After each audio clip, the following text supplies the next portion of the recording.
भूतों का गढ़ कहलाता है राजस्थान का ये गांव शाम ढलने के बाद हो जाती है लोगों की आवाजाही बंद। भूतों का गढ़ कहलाता है राजस्थान का ये गांव शाम ढलने के बाद हो जाती है लोगों की आवाजाही बंद। राजस्थान के जयपुर जिले से करीब 80 किलोमीटर दूर अलवर जिले में स्थित भानगढ़ का किला लोगों के लिए हमेशा से कौतूहल का विषय रहा है। इस किले से कुछ किलोमीटर की दूरी पर ही सरिस्का नेशनल पार्क स्थित है।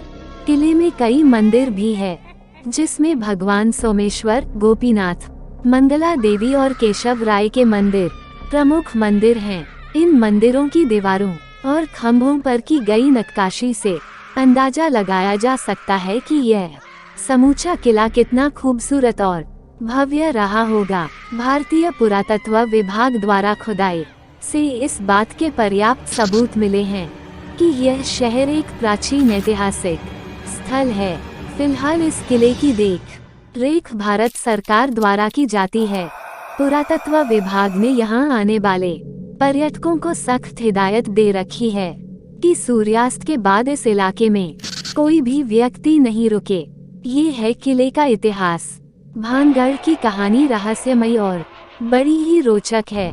1573 में आमेर के राजा भगवंत दास ने भानगढ़ किले का निर्माण करवाया था। किला बसावट के 300 सालों बाद तक आबाद रहा। 16वीं शताब्दी में राजा सवाई मान सिंह के छोटे भाई राजा माधो सिंह ने भानगढ़ किले को अपना निवास बना लिया। एक श्राप के कारण बना भूतों का भानगढ़। कहते हैं कि भानगढ़ की राजकुमारी रत्नावती बहुत खूबसूरत थी। उस समय राजकुमारी खूबसूरती की चर्चा पूरे राज्य में थी। कई राज्यों से रत्नावती के लिए विवाह के प्रस्ताव आ रहे थे। उसी दौरान वो एक बार किले से अपनी सखियों के साथ बाजार में निकली। बाजार में वह एक इत्र की दुकान पर पहुंची और इत्र को हाथ में लेकर उसकी खुशबू सूंघ रही थी। उसी समय उस दुकान से कुछ दूरी सिंधु सेवड़ा नाम का व्यक्ति खड़ा होकर राजकुमारी को निहार रहा था। सिंघिया उसी राज्य का रहने वाला था और वह काले जादू में महारथी था। कथित रूप से राजकुमारी के रूप को देख तांत्रिक मोहित हो गया था और राजकुमारी से प्रेम करने लग गया और राजकुमारी को हासिल करने के बारे में सोचने लगा। लेकिन रत्नावती ने कभी उसे पलटकर नहीं देखा।